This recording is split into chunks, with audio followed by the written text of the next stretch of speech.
What happens when a curious girl gets lost in a magical jungle and meets a wise blue bird? Discover Mimi and Ari by Rashad Mizayef, a heartfelt adventure teaching children about trust, courage, and self-discovery. Stay tuned halfway through today's episode to learn more about our sponsor's book.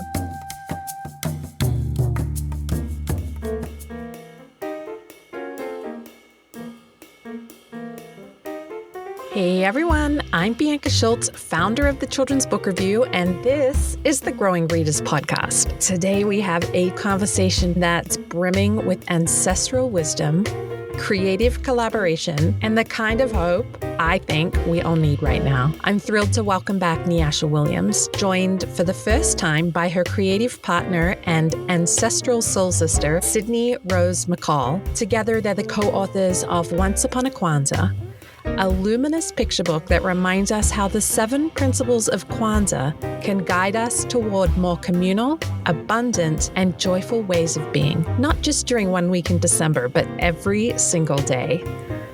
Let me introduce you to these remarkable creators. Nyasha Williams grew up living intermittently between the United States and South Africa. As a kindergarten teacher, she was inspired to continue work as an author, creator, and activist after reading her first book to her class when one of her Black students told her that mermaids could not be Black.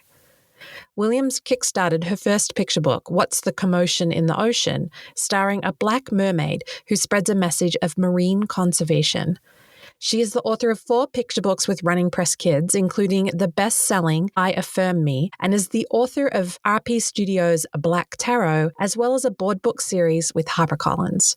Sidney Rose McCall is a Florida-raised folklorist and public historian who studies Black ecologies, Southern cultures and foodways, and the Underground Railroads, both in the American South and beyond.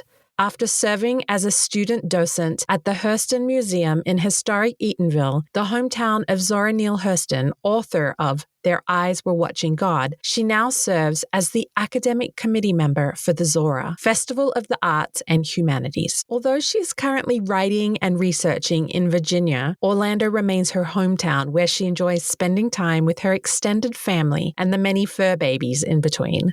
In this conversation, we explore how Kwanzaa's principles offer us a pathway back to community and collective care. We discuss the power of literature to help us imagine better futures, the importance of empathy in children's books, and why creativity is an act of recovery and remembrance. Nyasha and Sidney also share the beautiful process of collaboration and remind us why representation in picture books matters so deeply. This is a conversation about hope, about seeing ourselves and each other, and about the communal ways of being that can carry us forward. So settle in and let's talk about Once Upon a Kwanzaa. First, here's the book synopsis. A celebration of the beauty, power, and faith of the African American community as reflected in the principles of Kwanzaa. Kwanzaa is a holiday steeped in ancestral traditions collected over generations of people across the Black diaspora.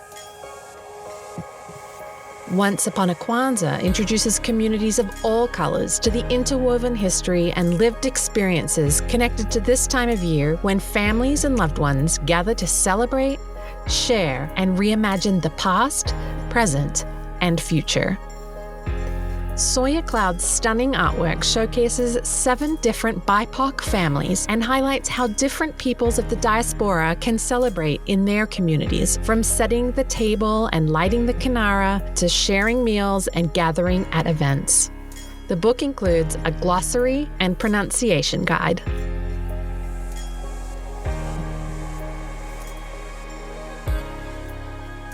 Well, hello, Nyasha Williams. Welcome back to the Growing Readers Podcast.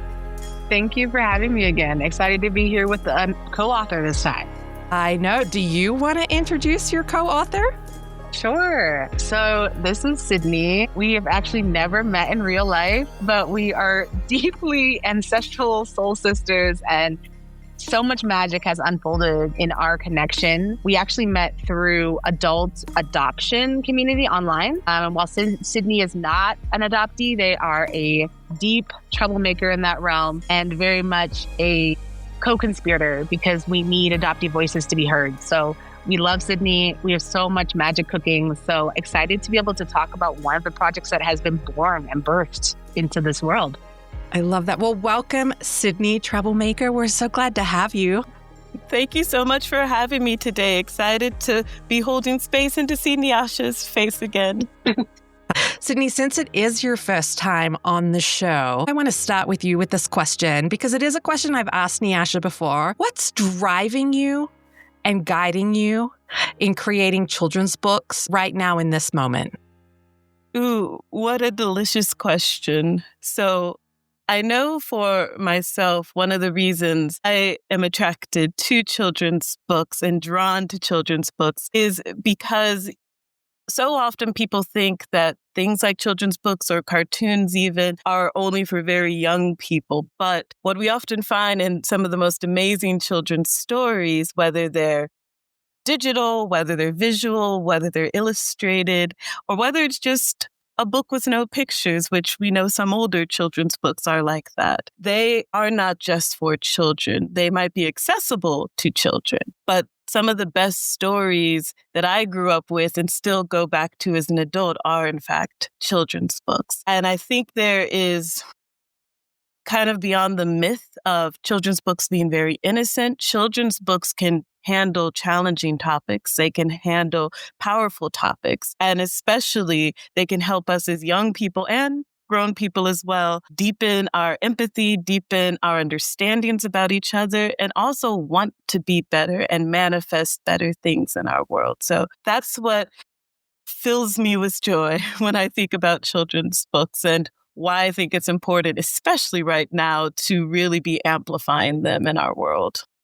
Oh my gosh, everything you just said, I love that response. Nyasha, what about you? Do you want to echo what Sidney's saying? Do you want to add anything there? Yeah, I mean, I think it always just comes to the heart of literature and media and how impactful it is, right? I always think of that like Spider-Man, like with great power comes great responsibility vibes, right? Because our literature and media, it is able to show us our past. It's able to show us and capture where we are now, and it's able to allow us to imagine our future. And so to me, literature and media has just such an immense power in shaping our future, in shaping what can be, and shaping us in imagining what's even possible. And so I feel like there's literally no limitations on what literature and media can do, especially if we are trying to build new worlds. And that's very much the realm Sidney and I live in and are always embodying. And so literature and media is very much my role here, I feel like, in helping that transition and helping people make those shifts in imagining what's possible. Yes, and you do it well. Sidney, will you walk us through the beautiful book that we're here to talk about today and just briefly explain those 7 principles of Kwanzaa for anyone that might be new to the holiday? I grew up in Australia. I did not know anything about Kwanzaa until I was in my 30s. And I have to imagine that we're going to have some listeners here that celebrate Kwanzaa. And then we have some listeners that Kwanzaa is new for them. And what's so beautiful about your book, Once Upon a Kwanzaa, is that it's delicious for all communities, whether you already celebrate it or you're new to it. So just briefly walk us through it and share briefly those 7 principles.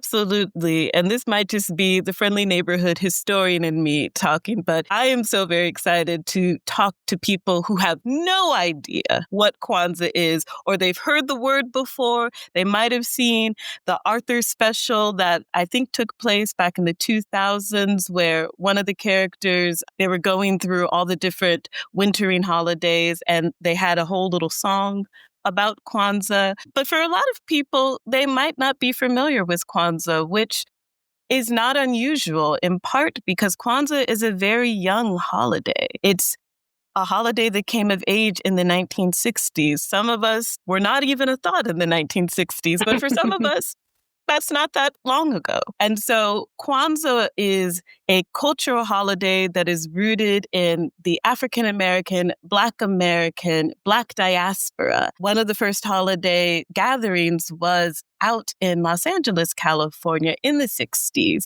But the 7 principles of Kwanzaa are actually taken from East African words, specifically Swahili words. Those of you that might be familiar with The Lion King and know terms like Simba and Nala, that's the language that those names are derived from. And similarly, the 7 principles of Kwanzaa come from that same family of languages in East Africa. That first principle, Umoja, many Black Americans might be familiar with that term. We see it in many elements of our pop culture, in some of our ancestral traditions, especially those around spirituality and faith, which is another one of the principles we'll come to later. But Umoja translates to unity or one. And so when we think about the word community, can't spell it without the word unity, of course. And so everything that I am, that you are, that Nyasha is, we are collectively, right?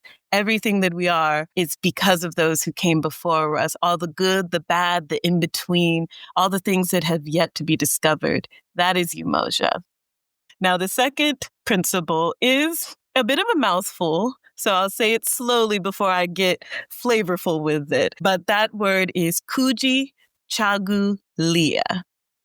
Now, when you see it in its English iteration, you are probably going to slow blink through it a few times. So definitely practice. But eventually you'll be able to say it like kujichagulia and just be able to sorry, I have roll to you have to say that again because it sounds so beautiful when you say it. Say it again. To any Swahili speakers out there, definitely shout out if you would like to add your own flavors to it. But here in the deep south of where I live, we say kujichagulia. And kujichagulia is actually my favorite of the 7 principles. And it translates to self-determination, which of course is a bit of a mouthful, but even our youngest folks can learn what that word means because it's about having safety and security and also community with ourselves, but also those around us. So I often tell parents, self-determination can be taught in very small steps or very great leaps, right? We can talk about what our bodies are and what it is to be in community in a classroom or out and about in our schools, in our social spaces. It also means that we can talk about how do we recognize our own uniqueness, right? We often hear terms, especially those of us who live in the United States or parts of Western Europe, Australia, New Zealand, this idea around individuality and individualism, which might be a vibe, might be an entry point, but we like to reimagine self-determination as really centering personhood. And personhood is grounding yourself in community, but also recognizing your own uniqueness, your own role. As the late Jane Goodall would tell us, we each have a role to play. And self-determination allows for us to find those pathways from the youngest listeners to the eldest in our communities as well. And the third principle is ujima, which comes down to this idea of collective responsibility, which is, again, a pretty big concept and might be a new one even for some of our grown folks listening. But similar to self-determination and personhood, ujima tells us that we have to not only cover ourselves, we have to cover those around us as well. Collective responsibility allows for us not just to look at our families, especially those of us that are familiar with nuclear family models. It allows for us to look beyond those spaces as well, whether that's found family, whether those are people in our neighborhoods who we might not know too well. That might also be people that we don't typically consider a part of our communities, whether that's someone who is unhoused or someone who is in a shelter situation, someone that's in a refugee situation. It allows for us to extend that empathy just beyond our immediate families and our best friends and our brunch friends as well. Ujima tells us to cover everybody. And then the fourth principle, hujama, which sounds similar to ijima, but when you see the two words next to each other, It probably doesn't help that they are right next door neighbors and twins, because collective responsibility in Ujima echoes in Ujamaa, which is about cooperative economics. And so again, we don't usually think of saying the word economics to very young folks, but what that allows for us to do is to reimagine how young folks understand economics, and not just the allowance you get every few weeks when you cut the grass or you're helping out in the kitchen or with the dishes. It allows for us to push beyond that and say, how is it that we are sharing? I know one thing Nyasha and I always talk about is this principle of neighbors sharing a cup of sugar or a plate of food, and how in so many cultures around the world, beyond the Black diaspora, beyond African Americans, this idea of sharing is so deeply rooted. If you have more, you give more. If you have less, you give what you can. And sometimes that's not even mutual aid in a money way. Sometimes that's in a food way. Sometimes that's in, I have time to watch your kids. I have time to watch your cats while you're on vacation or while you're at work, or I have time to just give you energy. Cooperative economics, again, is covering everyone, but also sharing our energy with people. And of course, having healthy and safe boundaries with that, but extending ourselves, which, especially those of us that made it through the pandemic, for some of us, that can be a little tricky to relearn how to do. We were very good at that in kindergarten, oversharing. And then we have our fifth principle, which is Nia, which is all about purpose. And of course, purpose can mean a multitude of things. And similarly, as we talked about the late Jane Goodall earlier, how is it that we each find our role? What is each of our individual personal responsibilities? And sometimes our purpose changes. Your purpose as a kindergartner is probably not going to be your purpose as a seventh grader or junior high school student, which is probably not going to be the same purpose you find out in college or as a parent or entering a marriage or a partnership. Purpose allows us to kind of push beyond just thinking about the moment, but thinking about our lives as a multitude of moments and a multitude of purposes that we just collect along the way, along with our friends. And then 6, Kuumba, which is one of those words that once you say it once, you just kind of want to say it again. Kuumba. It's a word that means creativity. There is no Kwanzaa without creativity, of course. And what Kuumba allows for us to do is to reimagine our world in creative ways, in community ways, in national ways, international, global systems. It allows for us to look at things creatively, even in spaces where people are organizing or trying to redistribute resources or services.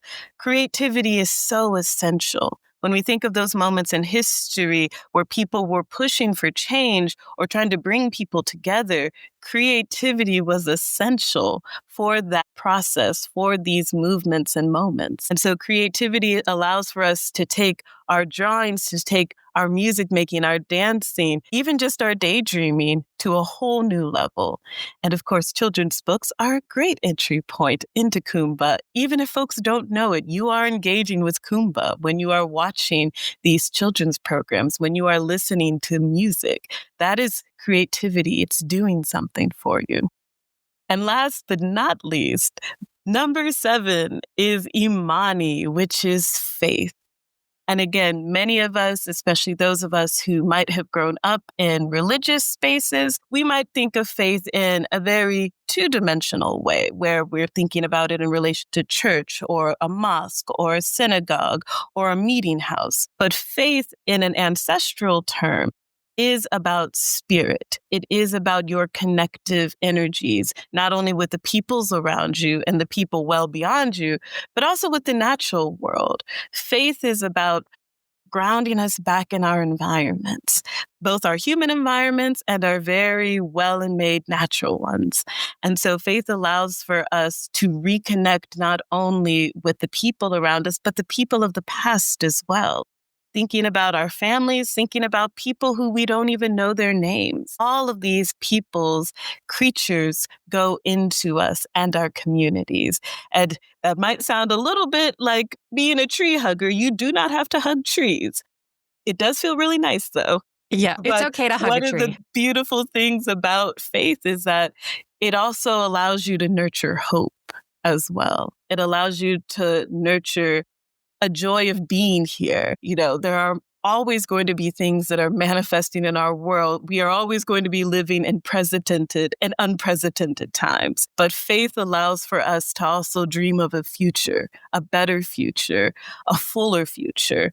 And that's one of the beautiful things about Kwanzaa is that it gives you a 7 principled guideline to how to reimagine the world for the future, but also for the past as well. Yeah. My gosh. I could just listen to you talk about all of those principles all day long. I can just tell that you live and breathe it. And I can fully see why Nyasha was drawn to work with you on this particular project. That was so beautiful. And, this is something that was brought to my attention by both of you. When I hear you talk about those principles, then I see that Kwanzaa is for every day.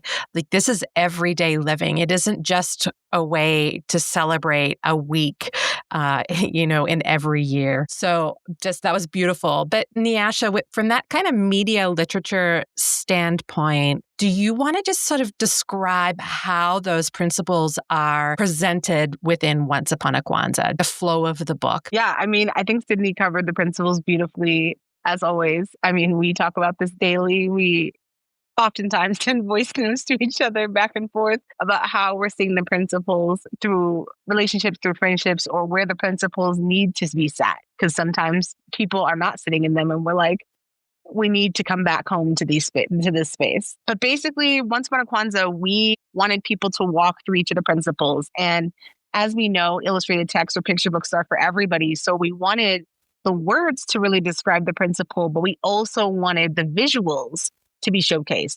We have our littler readers who sometimes are not able to access those words yet. So we wanted the visuals to be able to showcase. And, I think even for us as adults, I know I'm such a visual learner and I am such a visual creator. And so for me, being able to visually see what I'm trying to embody or what I'm trying to learn is so helpful in that integration. And so I think that was really a huge part of us picking the visuals we did in the book and why each spread looks the way it does, because we really wanted to make sure that the principles were visually showcased on each page.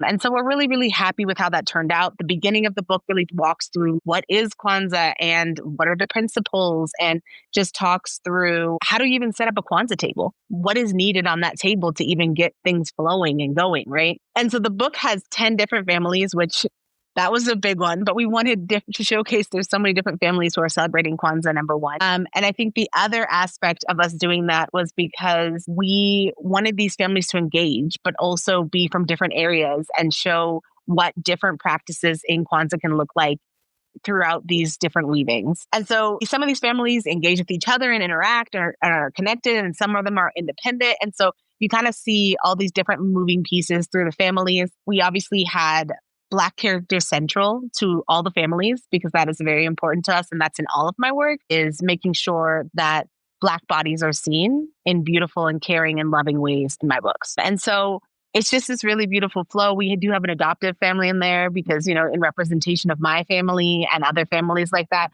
So, but we made sure to showcase that family is meeting with the birth mom. So they are reconnecting with the birth mom and spending time with her for Kwanzaa. So we really tried to highlight things that we hadn't really seen as much, but are in existence, right? These things are there, they're happening, they're in our world, and we wanted to showcase them on the page. I think that just speaks to exactly why picture books are so amazing, especially when you describe that adoptive family and meeting the birth mom, because I think, and almost any piece of literature that you read, there are going to be books that you pick up and you believe this was written for me, right? And so what's beautiful about Once Upon a Kwanzaa is that it may actually just be a specific spread, like a double page spread where you're like, this double page spread is just for me. And therefore that book becomes written for you. And so I think that's so beautiful. And I think that's something really special about what you put out into the world. Nyasha is, making sure that people are seen. And I love that. Today, we're spotlighting a special children's book that goes beyond entertainment to offer real wisdom for young readers and their families. Mimi and Ari by Rashad Mirzaeff tells the story of a little girl named Mimi who wakes up lost in a magical jungle. There, she meets Ari, a protective blue bird who becomes her guide and teacher. Through their journey to find Mimi's parents, Ari shares life lessons about overcoming fear, building trust, and believing in yourself. What makes this book unique is its conversational format. The entire story unfolds through meaningful dialogue between the characters, creating natural opportunities for children to reflect on their own experiences.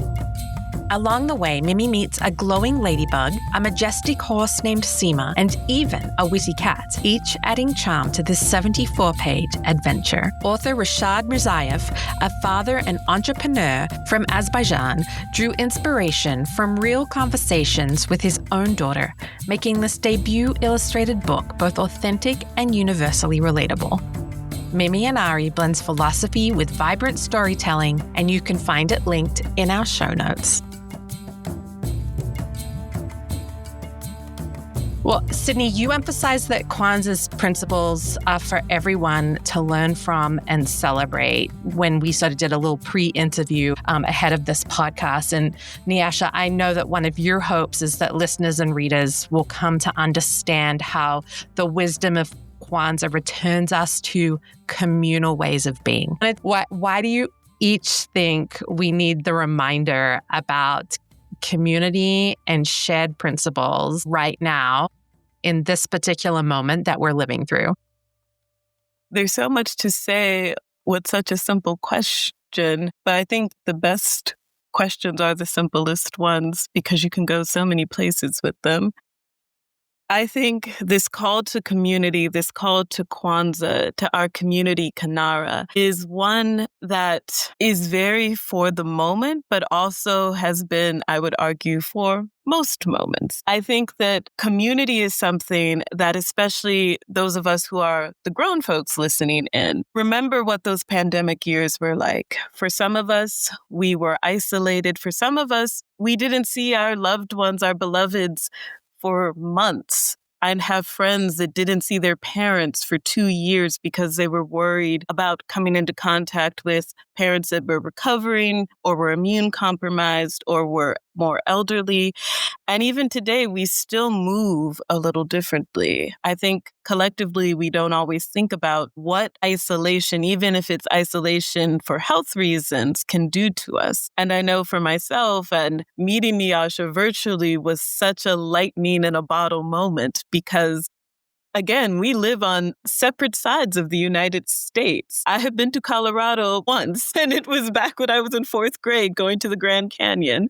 And even though she has beloveds who are on the East Coast, we've always missed each other when we are within an hour or so of each other. But one of the things that came out of that connection was recognizing that we don't always have to be in the same space to have community with each other. That it is so important just to see other people and to reach out to other people as well. I think that Kwanzaa, these 7 principles, kind of show you what the remedy for loneliness is, what the remedy for feeling helpless is, what the remedy for feeling angry even is. It's community. Because when you feel helpless watching the news, when you feel angry on social media as a machine that is garnering anger for profit, you in fact find that there's somebody I can talk to about this. I don't just have to shout into the void. I don't have to just sit in this anger. I can speak to someone and also recognize that I'm not alone in this. I'm not alone in feeling anxious. I'm not alone in feeling lonely. I'm not alone in feeling like I'm the only one who is feeling everything that I'm feeling. And I think especially right now, when we talk about community, it's not just the people who agree with you. Yeah. I'll say it again for the folks in the back. It is not just for the people who agree with you or the people that like every Facebook post or the people who go on Instagram and repost what you said and say, this is fire, this is amazing. Community is also to sit in disagreement, to sit in discomfort, to sit with discussion. And of course, there are safe boundaries to that as well. If you are speaking to someone who is spewing things that are hateful and harmful, that's not community. But if you are talking with someone who simply doesn't know something, that might have ignorance or might have misinformation or miseducation. We all have miseducation. Even me as a historian who's in a PhD program, there is a lot of miseducation that on a daily basis I have to unlearn and uproot. So community is not just about finding your safe people, but also finding people who you might not have initially considered your safe people or people who agree with you or look like you, and trying to find these commonalities that all of us are seeking comfort, all of us are seeking community, all of us are seeking care. And I think part of the reason right now, and Nyasha, I know you can probably speak to this as well, that there's so many conflicts going on, especially in our social media and digital spheres, is because people don't feel cared for. People are looking for people who care about the things they care about, but also people who seem to genuinely care about them. And unfortunately, social media is not always the best space for those types of conversations. But I think what Nyasha and I try to do with Kwanzaa is come at this always from a space of care. I may not understand you, but I can always care for you. I might not agree with you, but I do care for you. And my actions, more so than my words, will show that. The way I move in spaces, the way that I bring you plates of food, the way that I check on your children and try to cover you, and my own actions and movements. That care is so essential to community. It's not just for your friends and the folks you go to brunch with or your coworkers. It's about caring for people who, in some ways, you might not always consider worthy of your care and consideration.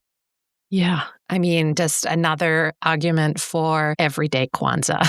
I mean, Nyasha, how about you? I mean, add to that or, take us in a different direction. What do you want to say on that topic of Kwanzaa and community and needing it now? Yeah. So I obviously like to support people moving back into communal ways of being. And for me, that comes from the current systems we're in amplifying the opposite of that, right?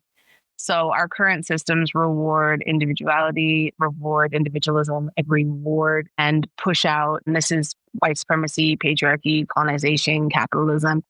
They reward you looking out for yourself and centering yourself and not caring about others. And so and that generally links to greed. It links to scarcity mindset. This is something I've been talking to many people about, is that people think that scarcity mindset or survival mode are traits that are inherent to being low in finances. So like not having a lot of physical funds. And that is absolutely not true. If you look at our world, if you look at how people move, there's so many people who are moving in scarcity and survival mode who have all the wealth. Like we have billionaires moving in that, right?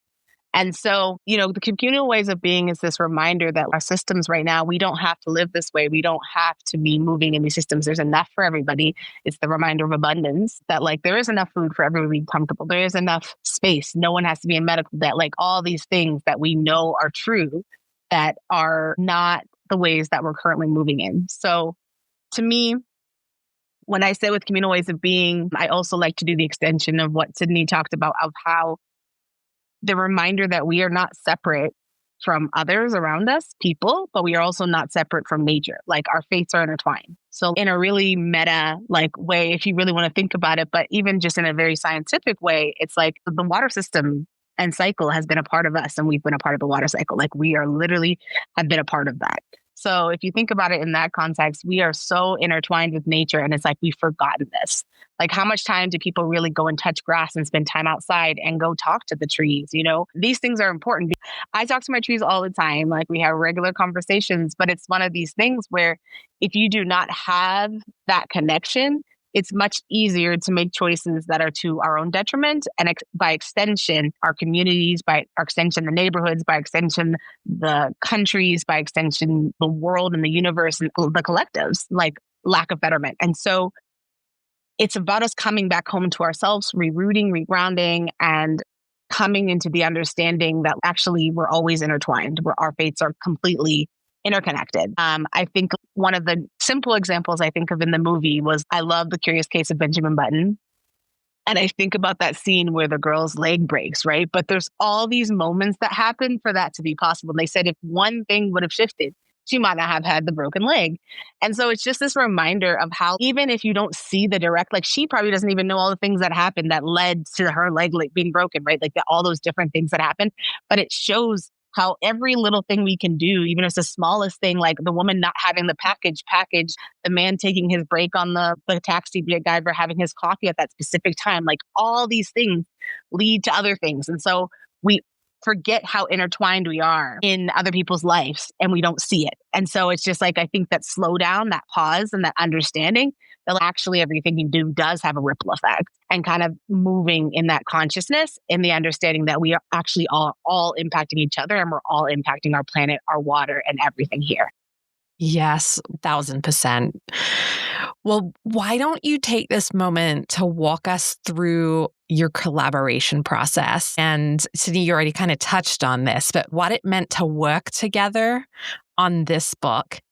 And as you were creating it, knowing that you intended it to be a beacon of hope and a pathway forward, did that vision shape how you approached the work, or did that vision just come as you were working together? I know from talking to Nyasha separately to this podcast about the joy she has working with you, Sidney, and I hear it in your voice today as we're meeting for the first time. So talk to me, talk to the listeners about your collaboration process. And Sidney, why don't you go first? Absolutely. So even though Nyasha and I have never met in person, she is somebody who I feel I have known for 10 years. I remember once telling her that if and when I ever do get married or hitched up, that we still might not have ever met in person up to that point, but that would be the first time we'd meet in person because she would need to be in my wedding, like immediately. And I think it just kind of speaks to what it is to find people that's touch your soul in ways that demand that you be better, demand that you always reimagine the world, demand that you always ask questions. And so working and collaborating with Nyasha so often feels like a dance, and that might just be the theater kid in me. But when we are moving and trying to make stories together, she might move a little bit differently. And so I have to move my feet a little differently. Or I might do something with my hands. And then she's like, okay, we're going that way now. We're going this direction.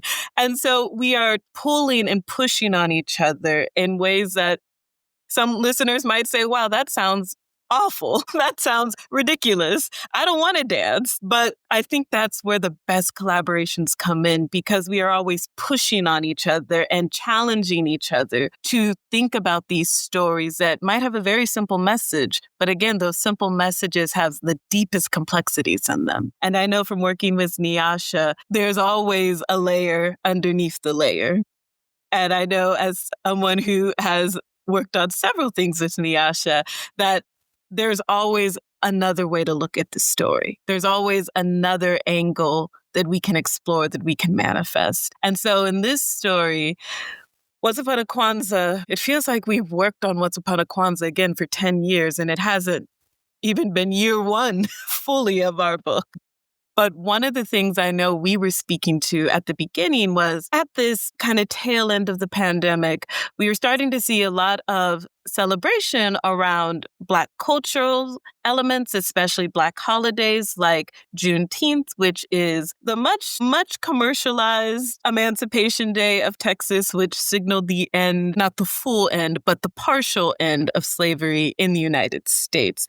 Emancipation from slavery, but unfortunately not the full abolition of slavery that we are still working through today. But I remember Nyasha and I kind of going back and forth about, yay, we're so excited people know about this. Yay, we're excited that this is a labor holiday now for some people. People can request time off of work to rest, restore, be in community, do resistance work, do everything in between. But of course, we immediately saw companies starting to change their logos. We started seeing merchandise coming out. We started seeing cities give statements while still practicing structures and systems that were profoundly harmful to the people they were claiming to celebrate. And so we started kind of pushing on this idea of how do we talk about holidays? How do we uproot some of these problems we're noticing in our holidays in meaningful ways. Nyasha and I probably at least once a month have conversations around the national holiday of Thanksgiving. And while, yes, it's a labor holiday for many people in our communities, and yes,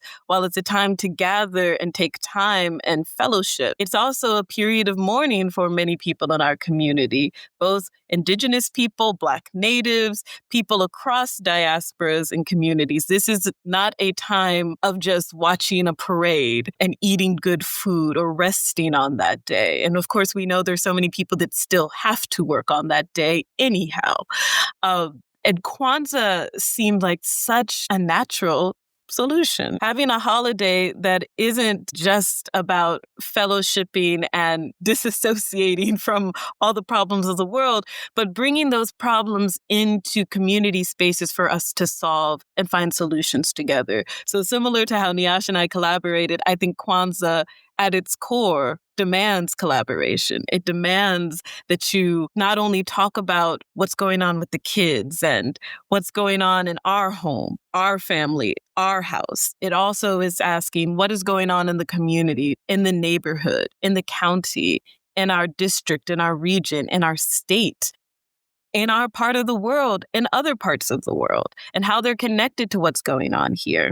How do we teach, but also how do we learn? And I think that's something that is core to all of Nyasha and I's collaborations, where we literally are voice memoing each other and dropping memes along with articles, along with Substack posts every day almost, where we're just constantly sharing with each other to the point where sometimes I'll message her, and I know she's done it before, where she's like, oh, this is like a rest day. If I don't respond, I will get back to you on this. And then we respond and we get back to it and we pick up where we left off. I think that's the joy of dancing with Nyasha and collaboration. Yeah, I'm hearing that the essence of Kwanzaa, that community, but also just a deep respect and understanding of each other. And I think that's so beautiful. All right, Nyasha, it's your 10. Collaboration, you and Sidney, go. Yeah. So I think the coolest thing about working with Sidney is that we're both in ancestral connection and veneration, but I think in very different capacities. But I think that creates a very interesting synergy when we come together. I think I'm a little bit more in a very like physical, practical, trying to reclaim in terms of our actual ancestors with the altars and doing the very physical labor in that capacity. And Sidney, through being a historian, through being an Afrofuturist, through all the other moving ways Sidney just comes from different angles. And so we honestly are able to provide really beautiful, but mirroring, but also unique lenses and gazes for each other when we're looking at things. And so I think that has been a really beautiful part of working with Sidney and being in community with them and any conversation, because no matter what we're talking about, we have this very common thread, but we still are just able to see it from a very different angle and enrich each other's angles. And so I think that is really beautiful, and it shows up in our work and all of our collaborations and all that we're trying to build. We have so many things. Sidney brought up holidays and stuff. We're trying to do a decolonized calendar. And we're also working on like an advent calendar for Kwanzaa. So there's just so many different pieces that are always going through our body. And we also honor seasonal work. And so there can be times when we're like, okay, this project needs to pause for the season, and then we'll come back to it when the ancestors allow it to arise. And Sidney is really good at receiving my ancestral downloads. And I'm just like leaving her a voice note like, Sidney, this is what I'm hearing. And Sidney's like, yes, I hear it. I see it. Let's go. And so, we are very much in sync and in flow in these ways. And yes, we can definitely overcommit. And so we're learning on that practice because we definitely have so many projects we're trying to build. And so that can be something that we've had to kind of learn to navigate around. And sometimes you get like your hopes up so big on what you wanted it to be, and then kind of trying to reevaluate what it is and what is actually possible in the time we have, and what capacity we do have at that moment. But yeah, it's just always lovely to work with Sidney. It's very much a back and forth flow, and we are very different writers. I think Sidney had a learning curve with picture books here, just because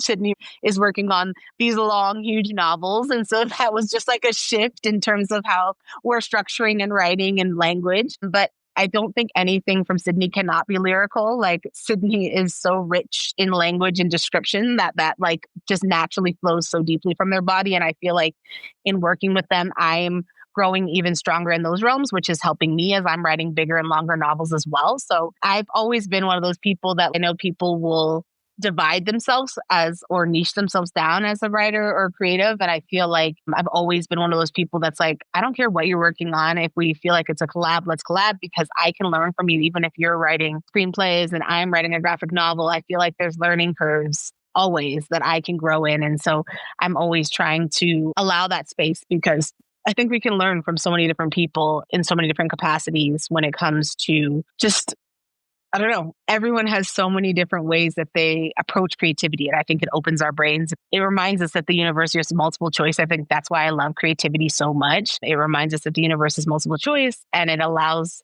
when you do it in collaboration, to understand layers you might not have seen. It's just this expansion of our lenses and gazes and our sight. And I just always think our sight needs to be expanded.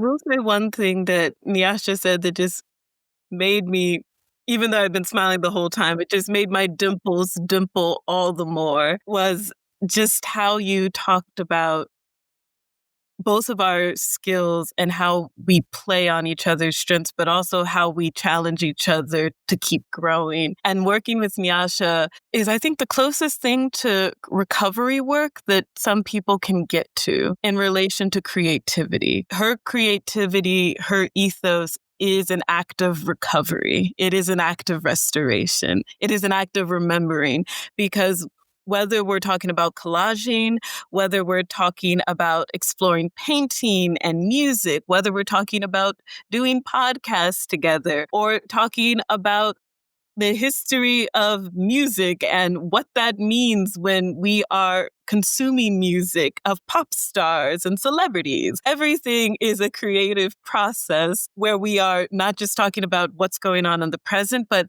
she's looking at this in such a beautiful way of how are we recovering who we once were? How are we recovering these past ways of understanding ourselves, but also understanding community, and also thinking about ourselves as an extension of the community as well. And I think that has been one of the greatest gifts working with Nyasha in not only our creative collaborations, but also my work as a scholar, to the point where I'm not getting into shouting matches with anybody, but academia is not the friendliest place in the world. And even when people are trying to talk about these histories and stories that we're seeing in real time are being erased and censored and silenced in many places, how is it that we do that recovery work? And of course, creativity is at the core of it. Creativity is how we survive. It is how we adapt. It is how we find each other and find our stories again. And so that's what I appreciate so much about working with Nyasha, is finding in me not only the art of becoming, but also the art of recovering and remembering as well. Yeah, I thought I was going to say something else here, but I'm going to totally switch, because I think when we talk about creativity, I find the word that, or so the words that come along with that are usually really positive, like hope and joy and beauty. And so when things feel wrong in the world, it can feel wrong to be putting something creative out in the world to some people. And so I love that there are people reminding us that, okay, there are horrible, horrendous things going on in people's homes and out in the very far world, to reaches that we've never traveled to, right? And so I don't know, like I just, when you guys are talking, I'm feeling like this is a reminder to anybody that is creative that's listening. Don't be afraid to share the hopeful and the joy, but also art doesn't have to be all joy and happiness. So I know that was a tangent and random, but just that's what I was pulling from what you were saying. So do either of you want to add to that? So one thing I was going to say, obviously, I have to give Toni Morrison her plug. She says this is when artists get to work, right? Like in the heart of the crazy, in the heart of the genocide, in the heart of all of the struggle and the grief and all the moving pieces, like in the anger, right? That righteous rage, like this is when we get to work. And so I have to say that, coming back to communal ways of being when we're sitting in art right now, I know that for myself, I know that I am grieving. I know that a lot of people are, whether they're allowing that room and that space or whether their systems allow that, because our systems don't really give space for us to sit in things. That's why I think COVID was so hard for people, because it brought up everything that they have been avoiding, and that our systems and our holidays kind of just keep us going so that we don't address the things and sit with the things that we need to sit with. And so the grief right now is like, there's a lot of, I think, grieving on personal levels, but I think there's a lot of collective grieving too in just where we are as a world. And at the same time, I think there's also still hope. So it's like you see the magic of a lot of grief in our art right now, but a lot of hope as well. And it's intersected. That Imani, that faith is also intersected. But I also think when we sit with that grief, I think that whatever emotions we're going through, like I know right now for me, it's like there's literature and media that can make me feel very seen in my grief right now. And I think that that is the kind of things that literature and media does for us. It allows us to be able to see ourselves. It allows us to be able to see this mirroring for us, right? And Sidney and I could go on for days and days. I'm also going to speak to this, this, Bianca, from our NCTE, our conference that's upcoming, speaking about visibility versus true representation, right? Like we are very much in an interesting stage of that within our world. People are conflating the two and confusing them. And visibility is not representation. And there's like a spectrum in where it can land, right? And so I think there's a big learning curve from everybody, it feels like, of understanding what representation can truly look like. And I don't even think we've captured it, really. I think we are on this journey towards that, but I don't think that I've necessarily seen works that are fully in that embodiment of what all can be, right? And that's the goal. Like that is creativity. We're constantly trying to grow and evolve in these ways and being inspired by other works to continue to expand in those capacities. But I think when we sit with the work where it is now, I think visibility is this beautiful entry point. It's what we needed to start, but it's like very much where I think a lot of us are going, especially with all that we're feeling in our bodies, with what's going on in our world right now, with what we're processing, with what has happened to this point, which the stories that have not been told that still need to be told. There's a lot of ancestral stories that are being like ricocheted through people's bodies to come forth because they haven't been told, or they've been hidden, or they haven't been told correctly, right? And so it is our time to bring these forth, to rise to the occasion and allow these stories, allow these narratives, allow these humans to have their voice heard again. And so it's a journey and we are on it right now. But I think that like literature and media is a huge part of this reclaiming, part of us remembering, part of us coming home, part of us rerouting and regrounding.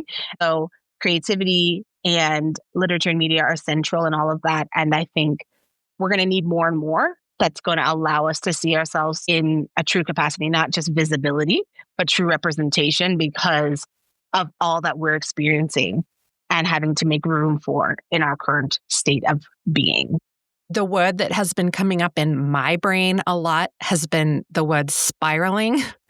And I just think that there are so many people that can relate to the word spiraling. And I know when I'm spiraling in thoughts, you sometimes need somebody or a piece of art or a book or a song to do exactly what you just said, Nyasha, which is to bring you home, to help you feel rooted and rerouted and grounded. And so not to sound like I'm just trying to sing praises about your book, which I do want to sing praises about, but I think Once Upon a Kwanzaa does that. So it is these you've shared those principles so beautifully. And so to me, it's a regrounding for some, or for others, it's a showing them what can be. And I think when you are at at peace and practicing these 7 principles, then you can address all of this other stuff as it comes up. And, there's always seasons in life where no matter how calm and zen you are or enlightened or, whatever your practices or beliefs are, you're going to have moments of spiraling and you always need something to bring you home. And I think Once Upon a Kwanzaa does that. And so on that note, talk to me about your favorite moments in the book. And it can be, a piece of text that you created or one of Soya Cloud's gorgeous little vibrant illustrations. And when you're sharing what that favorite is, I want to know, what is it that grabs you, grabs your heart, grabs your mind, grabs your soul? What is it grabbing and why is it doing that? And I also think Nyasha and I are going to end up saying the same favorite page, but we'll see. So, Sidney, why don't you go? I think I have to lift up Soya Cloud every day, all the days. Literally, in the interior of the book, as soon as you open to that first page, before we get to the illustrations proper, you see this African print that takes you into the story.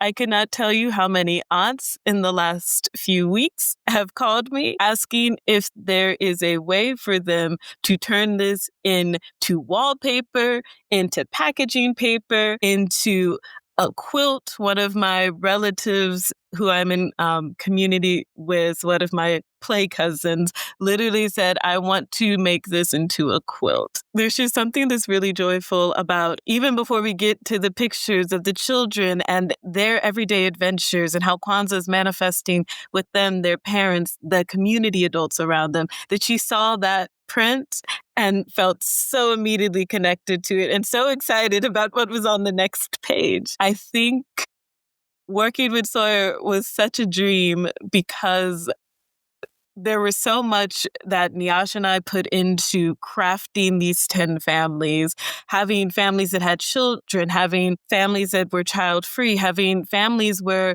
the grandparents were caretakers, having families that had adoptive parents, caretakers, guardians. And the fact that there's so many different ways to engage with this story, even if it's a type of family or a type of community that you don't see yourself on the page with, Sawyer found a way to put you on the page with feelings, with that joy, with that love. And I know as a kid who was a bookworm who found so much joy in not only escaping into books. So often I thought I was escaping into books, and those books brought me right back to reality. They immersed me back into reality with the empathy, with the joy, with the love that they gave me. And even when I didn't see myself on the page, I could imagine myself right next to these characters. And that's the hope that I'm having with these illustrations, especially the beautiful illustration Sawyer crafted of the children with their candles and watermelon boats, putting them back out to sea, which speaks to so many indigenous traditions, diaspora traditions, displaced identities that we still see across the world, how fruit and how light moves our communities. I think that what I hope these pictures do for our youngest readers, but also for our grown folks as well, because I know some of you grown folks, you're going to want to go and get your own copy. Get your kids a copy, but have your own copy in your room, is that you see yourself on these pages as well. Even when you see people who don't look like you or are doing things that you've never done before. I had not done a watermelon candle boat until I was in my late 20s. And I said, we're doing this again. You might not have ever done a libation before. You might not even know what the word libation means, and you have to go on dictionary.com and look it up. You might not have ever heard the word Kwanzaa before, but you see yourself in Kwanzaa. You see yourself in Umoja. You see yourself in these definitions and say, oh, I've been doing that. My grandma used to do this. My caretaker, my teacher, my mentor, my beloved, they do this. This is something we can do. I think Sawyer's pictures allow for you to see yourself even if you don't see yourself in the way that you might have imagined you would. Nyasha, what's your favorite? So hard. I have to obviously give a shout out to Sawyer and I am going to take a moment just and ask everyone to, if you can, light a candle, send love to Sawyer, because Madagascar is going through it right now. They are one of the countries that is fighting for their rights, fighting for their independence, fighting for their basic needs to be met. And so Sawyer is in the heart of that right now. If you're not following Sawyer on social media, please do. Uplift their work right now, uplift all the messages they're putting out, because they are trying to get people to know about what's happening in Madagascar. And we want to send them that care. Sawyer has the biggest heart and sent me like 10 voice notes apologizing for not promoting the book when it was coming out. And I'm like, baby girl, you in the heart of it. You are doing the Kwanzaa work on your end. Like, stay focused, stay what you need to do. Tell us if you need anything. We are trying to send everything your way because you are doing the heart of the work. Like, we want y'all to be okay. We want y'all to be safe. We want y'all to be abundant and secure. And you are fighting for that. And that is part of the work. That is the work.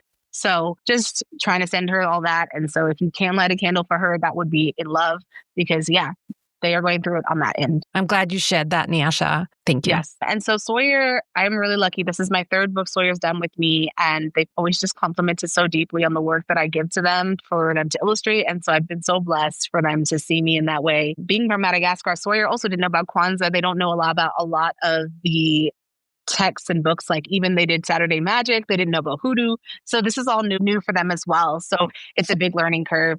This book specifically, I have never sent so many art notes to someone. And I know some of our illustrators out there can get real upset about art notes and be very particular. This was a stack. Like, Sidney and I acted out. And part of that was because, number one, the quilt imagery that everyone is so in love with on Sidney's end. First of all, we gave so much quilt inspiration, but we also, like, if you know about our history, quilts were used for messaging, right? In our enslaved ancestors used that to communicate, to know what was going on, to know how to get to the Underground Railroad, to know when it was time to leave, to know when it was time to, keep things low key. Like, all these things were messaging that were through those specific visuals in the quilts. And so we wanted to bring that history back and that honor that for our ancestors, and the magic and the ingenuity and the creativity, the kumba that they were able to use in that protection of themselves and in that fight for our liberation and our freedom. And then we have all these families. I was like, we really wanted to make sure so many people were represented. We wanted different able bodies. We wanted so many moving pieces in that regard, right? We have queer families. We wanted to make sure that there were so many different families who were a part of this. We wanted to make sure people who might not always be seen in visuals are there. Like, I have friends who are Black and are dating people who are Asian, but that is a very rare visual to see. And so we wanted to make sure that these reputation is here. People can see themselves in these things. So in terms of my favorites, I mean, of course, I'm going to bring up the watermelon release, because that feels so good in my heart. I was like, I love a communal table. Farm to table dinner dining is always peaceful in my life.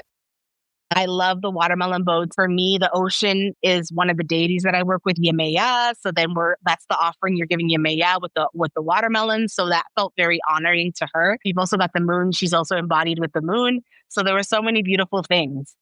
I also love the libation statement. As Sidney said, some people might know what a libation is, or you've heard it just in the context of using it as like a, hipstery, bougie way to write drinks on a menu.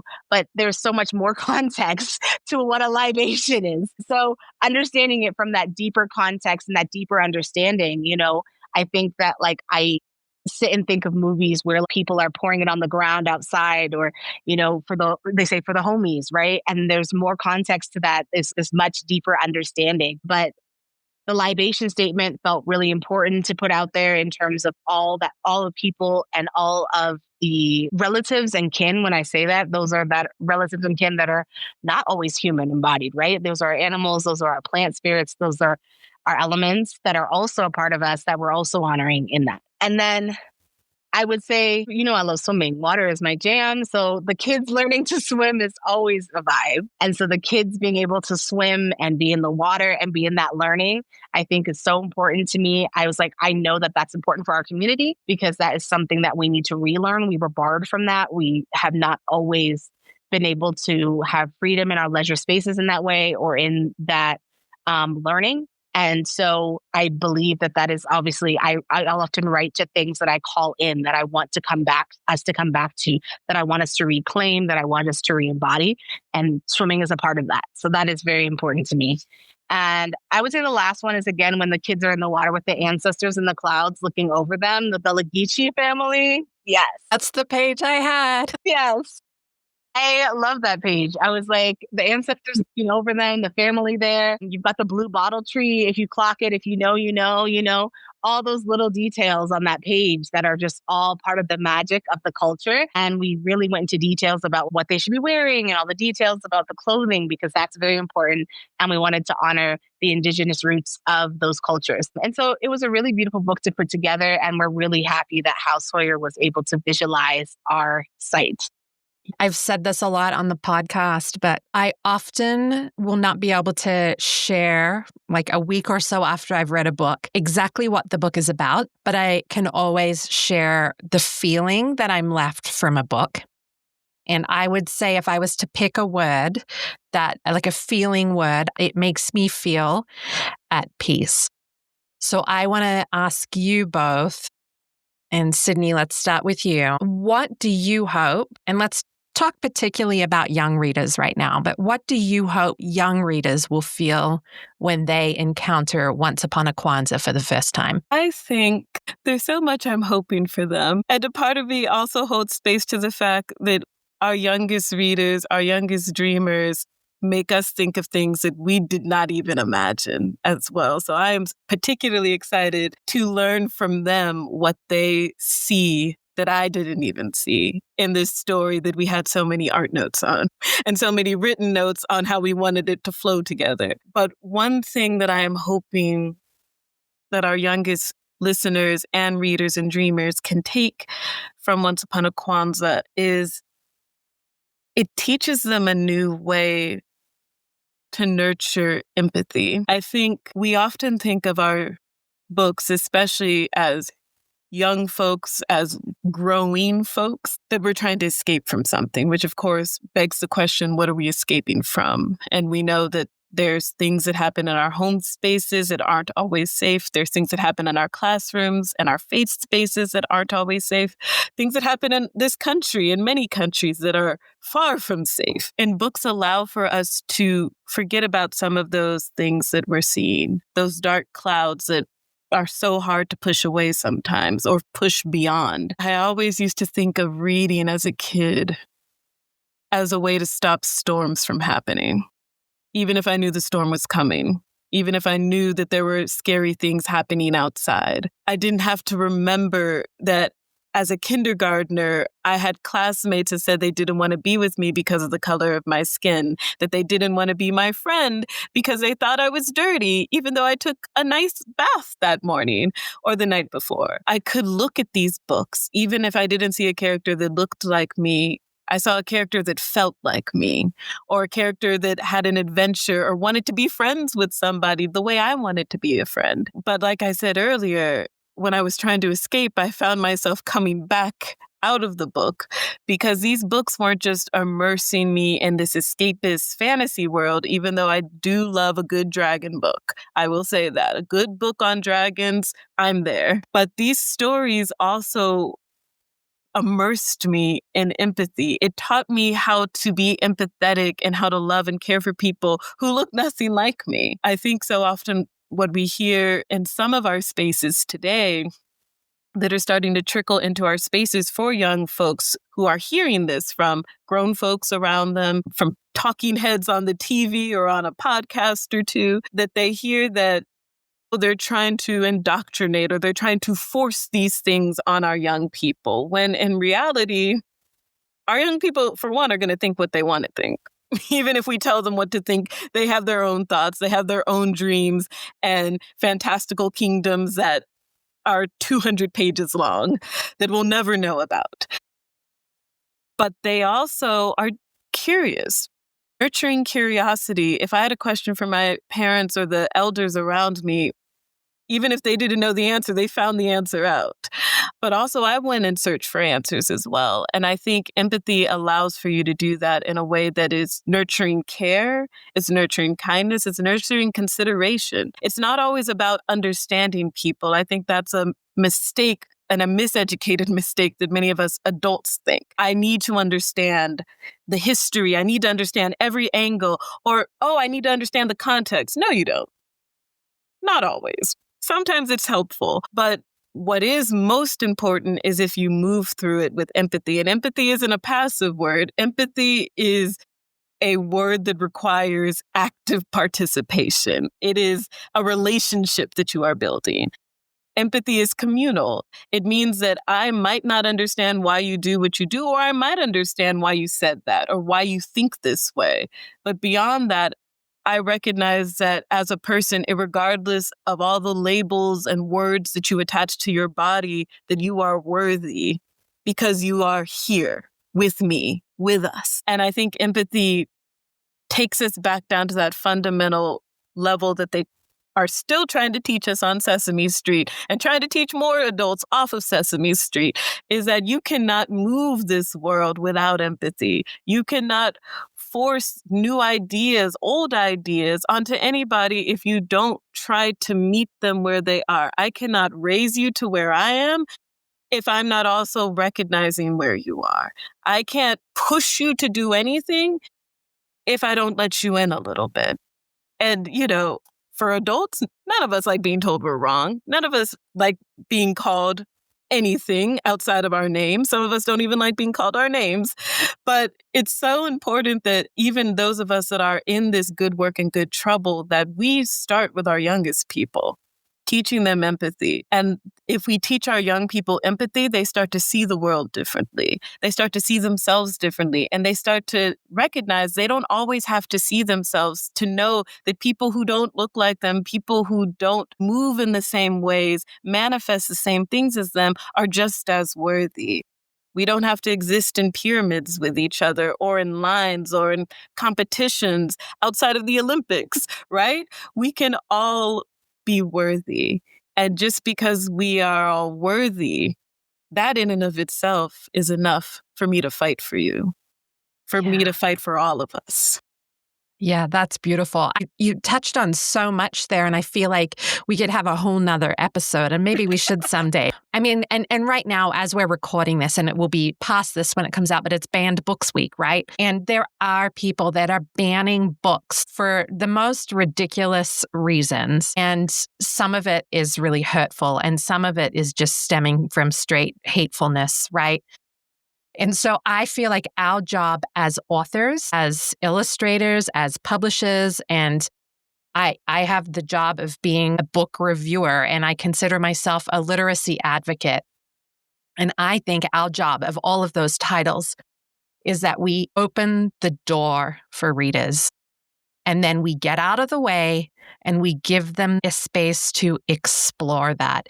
And some readers are going to walk right back out, and it's not for them. So these people that ban books, that think we have as authors and publishers and literacy advocates and book pushers, that we somehow have this power to determine who somebody is going to be and the choices they're going to make, they're wrong. We don't. We open that door with the gift that we have and the knowledge that we have, and we allow them to walk in. We get out of the way, and they choose to say, this is for me, or they choose to say, it's not for me. So to think that we all have this power and that we should ban books for all people, I mean, it drives me crazy. So on that note, I'm going to say I feel like your feeling words there were, if you read Once Upon a Kwanzaa, that hopefully you're left with understanding the importance of empathy, but also knowing that you are a worthy human. And so if I summarize that well enough, and I feel like you're nodding, let's hear from Nyasha. Like what would your feeling word or words be after a reader encounters Once Upon a Kwanzaa for the first time? So I have to go back to Sidney, because when we brought up indoctrination, I always have to sit with that, because I was like, technically, we've all been indoctrinated, right? Like, I like what you said, Bianca, about allowing the doors to be opened and then kind of letting people do their thing. And at the same time, there is some control in the exposure, right? And I say that in the ascension of teachers, like they say, oh, keep politics out of the classroom. Teaching is the most political career you can have. And I say that because the reality is what texts you choose to have in your classroom, what texts are in your library, in your classroom library, what books you choose to talk about in your curriculum or you have your children sit with, even the visuals when you have visuals on your classroom, your walls, all these things, that all plays a role. As it all speaks to the message that you're trying to send kids or what you're saying is important or what is of value.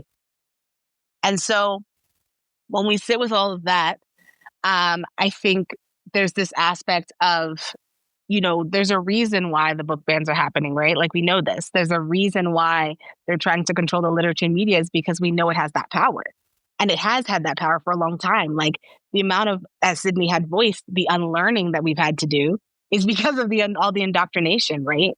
Like I will say I identify as queer, I'm bisexual, but I didn't really have any books that showed me that embodiment. So I came into that a lot later, whereas like that could have been different if I would have had exposure in literature and media, but that wasn't there.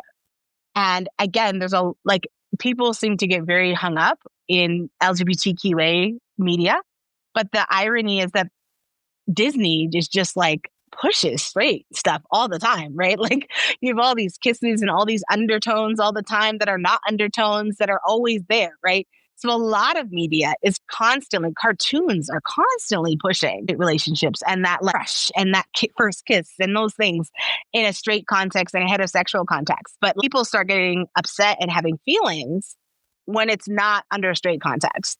And so these are the things we need to sit with. And, you say it comes from hate. I think it's hate, but even deeper than hate, fear. It's people fear. It's like, sometimes it's like a way, I was like, I wasn't allowed to do that. Why should anyone be allowed to do that? Right? We have these interesting comparisons in our life of people feeling like you need to go through the same struggles. And it's like, isn't that the goal of our lives though? Isn't that the goal to make things more easeful for the generation below us? Isn't it our goal to make things more beautiful and more abundant and more easeful for the next generation? And not just our direct lines, not just our direct bloodlines, not just our connections, our brunch friends, our people, but like the extension of our world, right? Are we not trying to have the collective have ease? And I think that that's what I sit with. So when kids are accessing Once Upon a Kwanzaa, I want them to sit with, first of all, hopefully stepping back into nature, because there's a lot of time the kids are out in nature, spending time in nature. And I think that when you spend time with the elements, I always tell people when they're trying to connect with their ancestors or they're trying to come back home to their roots or reconnect, go spend time in nature. So that is one thing I will call upon, is like hoping that kids are re-inspired to go sit in nature in different ways. The other context I would hope that would come forth from the book is, making things. We have such an overconsumption issue in our world, people promoting us buying things that we absolutely don't need. And we just need to make so many shifts. Recycling's not real. We have to have everything compostable at this time. If you've actually done the research about recycling, if you have not, go look it up. There's documentaries, there's so much happening. And the point is, it's not a real thing. Like when you are going to recycle, most of your recycles ending up in the landfill. So that is not a sustainable situation, meaning that any packaging, anything we're doing either needs to be reusable, completely reusable, or it needs to be, and not plastic, it needs to be reusable, or it needs to be compostable. And so that means that we need to go back to, like, this is where some of the ways we moved in the past were more sustainable. What does that look like? And regenerative. That looks like your milk getting delivered to the door with the glass bottles. You rinse them out, you leave them out, they come back again. That is a regenerative system that works. These are the things that we need to shift back to. When it comes to compostable, when you make packaging for food, packaging for things, it needs to be able to be taken to the earth, and it is in a way that is good for the earth, healthy for the earth. So I'm hoping the Zawaldis, that the crafting of the gifts, inspires kids to start making and crafting and moving in that different capacity. I try to promote that in my own communities. I'm trying to build a barter market. So people are bartering rather than spending money, because we need to get out of just money being the one way of exchange. I'm also trying to host, my own Zwaldi kind of anti-Black Friday, capitalism event where everyone is crafting events to use to swap for the holidays rather than everyone buying things for the holidays. And so I'm just trying to make these shifts and encourage them in my communities. And so hopefully kids will be inspired to think through their classroom, through their families, through however they're engaging with the story to move in with different ways and practices. And I think Sidney and I talked about a lot of the Kwanzaa books were, I don't know, they were just very I don't think I really understood the principle embodied through the visuals. It was just like, this is what this principle means. And so we really hope that Once Upon a Kwanzaa really visualizes where it's fun, it's joyful. Like I know that Christmas definitely felt like a level up from Kwanzaa to me based off of how my parents were doing it when I was young, And I think that's not to them. I don't think that they knew how to embody it in ways that could be joyful or fun or really in Kumbh, in the spirit of Kumbh. And so I'm hoping that the spirit of Kumbh is present in the book in a way that people are able to see the joy and the fun in Kwanzaa and just be able to get kids excited about the holiday and how they can extend it further than the holiday. Well, just to sort of carry on that notion of excitement and joy, I would love to finish off, if it's okay with you, with some rapid fire questions with one-word answers. What's one word that captures the spirit of Kwanzaa for you? One word. Joy. Joy. Communal abundance. If you could choose one Kwanzaa principle to live by for the rest of your life, which one would it be? Kumbh. I think I'd pick, it's such a cliche, but I'd pick Umoja because it encompasses everybody. If Once Upon a Kwanzaa had a soundtrack, what's the first song that plays? Right back to where we started from, Maxine Nightingale. Oh, man. Hold On Together by Diana Ross, which also was a song in The Land Before Time, the OG one. I loved that movie. Okay, what's one Kwanzaa tradition or ritual included in the book that you hope families will start practicing in their own homes if they don't already? I think libations. I know we spoke a little bit about libations earlier, but particularly those who might not be familiar with Afro spirituality, libations are brilliant because just as we do grace, just as other cultures and communities might say a blessing before a meal, libations can also be utilized in that same way. I have many friends and kinfolks who use libations as a substitute for grace. So libations. Yeah. And so mine's in alignment with libations, but it's a little different. So the unity cup or the Kakombe Cha Umoja is this cup, the unity cup, and it's filled and then it's passed around the circle and everyone takes a sip. Now, I hosted my own Kwanzaa feast last year on the 1st. It's shown the last day of Kwanzaa is the 1st, and you host a big feast. And I wanted to respect people with the passing. Like I passed to my husband, but we let everyone have their own cups. But we all spoke to, in the spirit of Kwanzaa, what we were calling in. And so I think that that's a really nice tradition to do with everybody is I like the feast. So the feast on the 1st is a huge thing for me. It's everyone coming in and, my husband we kind of go back and forth on food because he's a soul fooder. I like soul food, but I love African food. So we go back and forth about which one we're going to do. And so that's like a back and forth thing. But the unity cup gets, everyone drinks from the cup and then we all speak to what we're calling in for Kwanzaa at that time too. That's so beautiful. Well, Nyasha and Sidney, I love how you've both emphasized that the wisdom of Kwanzaa returns us to those communal ways of being. And that while Kwanzaa might be considered a cultural holiday, its principles are truly for everyone to learn from and celebrate. And those particular words, for everyone to learn from and celebrate, are exactly the essence of Once Upon a Kwanzaa. And I encourage everyone to pick up a copy and discover that beacon of hope and pathway forward for themselves. So thank you both so much for sharing your time with us today. I've loved every second. Thank you so much for joining us on this quest for growing readers and for this powerful conversation with Nyasha Williams and Sidney Rose McCall about Once Upon a Kwanzaa. I hope you're feeling as inspired and grounded as I am after listening to their wisdom about community, creativity, and the everyday practice of Kwanzaa's 7 principles.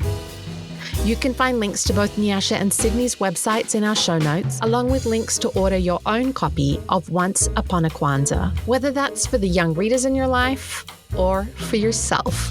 Because as we discussed, the best children's books aren't just for children. If you enjoyed this episode, please take a moment to leave us a review. It helps other book lovers and literacy advocates find the Growing Readers podcast. And of course, it means the world to us. Until next time, keep reading, keep growing, and remember, we're all in this together. For more excellent books like Once Upon a Kwanzaa, I hope you'll visit us at thechildrensbookreview.com. Thanks for listening. Remember to check out our episode sponsor book, Mimi and Ari, by Rashad Mirzaev, a magical jungle adventure that teaches children to trust, grow, and discover their inner strength. Available now wherever books are sold. You can find it linked in our show notes.